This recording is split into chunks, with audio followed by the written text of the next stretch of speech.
안녕하세요. 네. 안녕하세요. 아까 그 사진 잠깐 보여주신 것 같은데요. 네. 이제 3명 남자아이, 뭐, 저만 기르는 건 아니지만, 이제 기르고 있고요.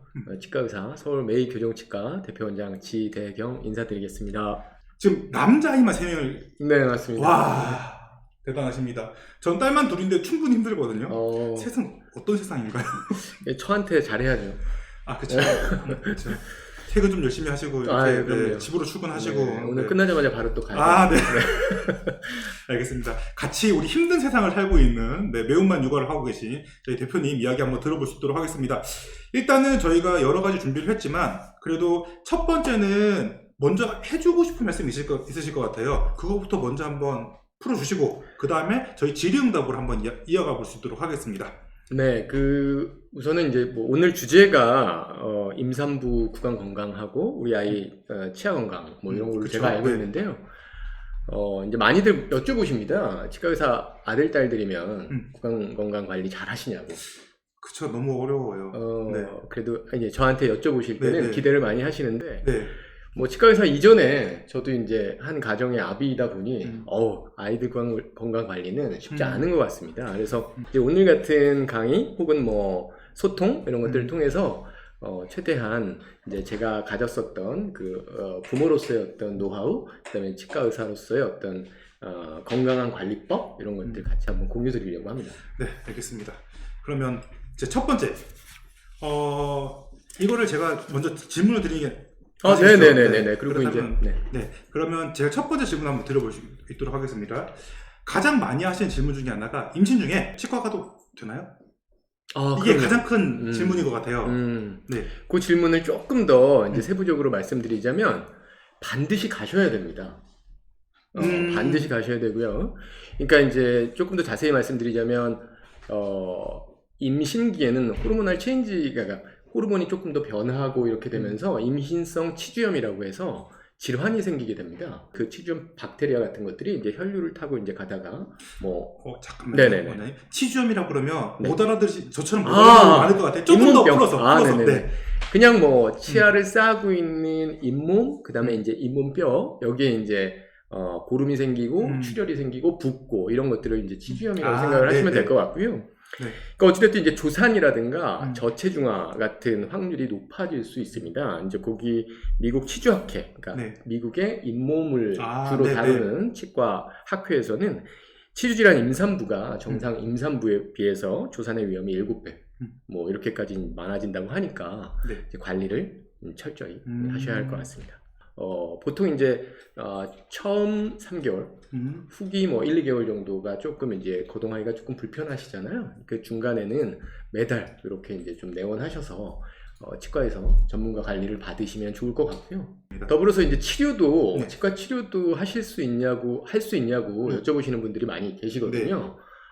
필요한 것들은 이제 뭐 득과 실을 따져야 되는데요. 이제 염증이 계속 많이 되고, 뭐 충치 같은 거 많이 깊고, 뭐 항생제를 쓰는 경우도 있으니까요. 이제 안전한 치과 이제 담당 주치 선생님하고 상의하셔서 이제 안전한 범주 내에서는 반드시 필요한 치과 치료는 하실 수 있고 하셔야 되기도 합니다. 기간에 대해서도 고민할 게 있나요? 이 기간은 가면 안 돼. 그런 거 있으실까요? 뭐 그럴 것 같지는 않고요. 이제 초기에 이제 보통 이제 안정기라는 게 있잖아요. 보통 이제 처음 6주, 8주, 12주 정도. 저도 이제 아이가 셋이다 보니까 이제 전문가가 됐습니다.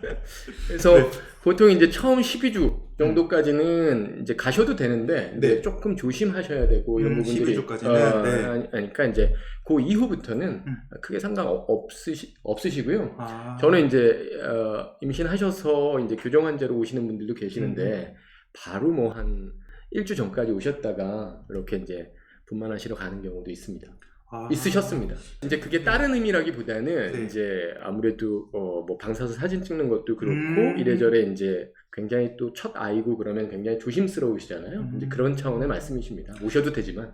알겠습니다. 여러 가지 치료 방법들이 있잖아요. 네네네. 이 중에서 하면 안 된다가 있나요, 혹시? 이제 구체적으로 이렇게 너무 많아서 뭐 예를 들면 이제 전신마취하고 수술하는 건 안 되겠죠. 그렇죠. 네. 아무래도. 네. 그래서 항생제도 안정적인 항생제를 드실 수 있고, 그러니까 이제 상의 하에, 그다음에 이제 방사선 사진을 찍을 때도, 진단을 위해서 방사선 사진을 찍을 때도 이렇게 납복 같은 것들을 이렇게 이제 커버리지를 하고 찍으실 수 있기 때문에 사실은 문제가 없지만, 네. 이제 좀 이따 또 말씀드리겠지만, 그렇게 이론적인 거 말고 이제 정서적으로 접근을 네. 해보자면 어쨌든 불안하시잖아요. 맞아요. 그래서 네.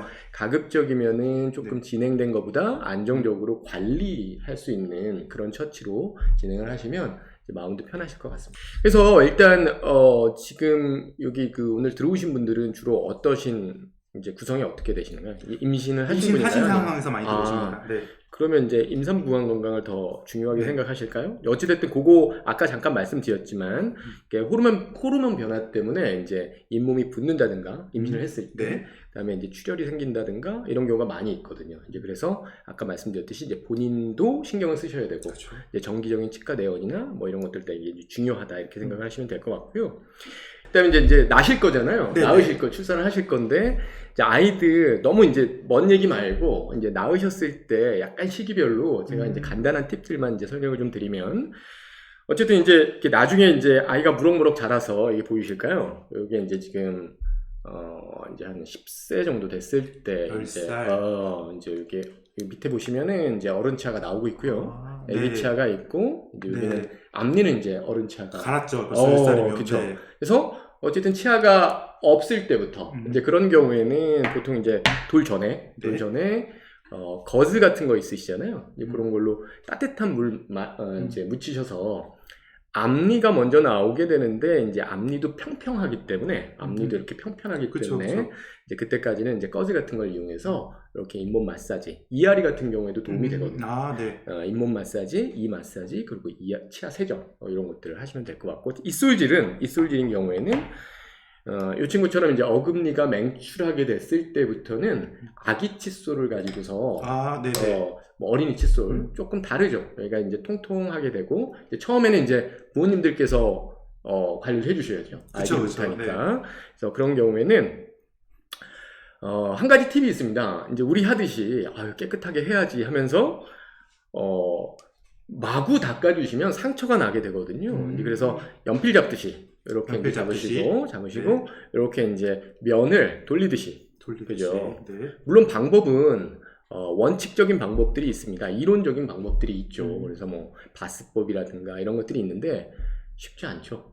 네. 쉽지 않습니다. 그래서 이제 이렇게 면을 이렇게 살살 돌리듯이 너무 세지 않게 상처가 나지 않게. 그리고 여기서 또 한 가지 이제 중요한 것은 아이들이 싫어하지 않게 하는 것들이 중요합니다. 그래서 조금 이제 라뽀를 형성시키면서 이제 그래도 조금 따뜻한 눈빛으로 그리고 이제 치약이나 이런 것들도 조금은 이제 향이 괜찮은 거, 저항감이 없는 거, 이제 자극이 좀 적은 거 이런 것들을 사용하시면 좋은 습관을 만들어주는 거 이것이 조금 핵심이라고 생각합니다. 알겠습니다. 저도 요즘에 제가 지금 아이를 키우다 보니까 제 위주로 너무 자꾸 물어보고 싶어서 좀 자제를 좀 하고 있습니다. 저는 참고로 둘째가 6살이거든요. 네네. 그러다 보니 아무튼 우선은 제가 준비된 질문부터 먼저 좀 받아볼 수 있도록 하겠습니다. 네네. 첫 번째 질문 드릴게요. 임신 중인데 저희 천은 행우님이 물어보셨어요. 임신 중인데 치아를 관리하는 방법이 있냐고 물어보셨어요. 자꾸 잇몸에 피가 나시나 봐요. 네네네. 임신 중에 좀 특별한 방법이나 뭐 이런 약해져서 그렇겠죠, 아무래도? 아무래도 그렇죠. 이제 아까 말씀드렸듯이 실제로 더 약하지 않더라도 이제 그냥 그런 호르몬의 변화라든가 이런 것들 때문에 이제 쉽게 붓고 뭐 이런 경우가 있으니까 출혈이 되는 걸 너무 겁내하거나 무서워하진 마시고 이제 약간의 출혈이라든가 약간의 붓기라든가 이런 것들은 이제 쉽게 치간 칫솔이나 이제 보조 장치들, 보조 도구들을 많이 사용하시면 좋을 것 같아요. 이렇게 이제 이렇게 이제 무서운데요? 네. 이렇게 보통 성인분들은 이제 치간 칫솔이나 이제 치실 같은 것들을 보조 장치로 사용해서 이제 하시면 좋을 것 같고요. 특히 이제 아이들 같은 경우에는 치실이 조금 더 유용한데 성인 같은 경우에는 이제 치간 칫솔 얇은 거 이용해서 이제 클렌징 세정을 해주시면 훨씬 더 많이 도움이 됩니다. 자, 그럼 계속 다음 질문 가보겠습니다. 네. 이게 저희가 질문을 받았기 때문에 좀 주제가 좀 막 튀어요. 그래도 그냥 가볼게요.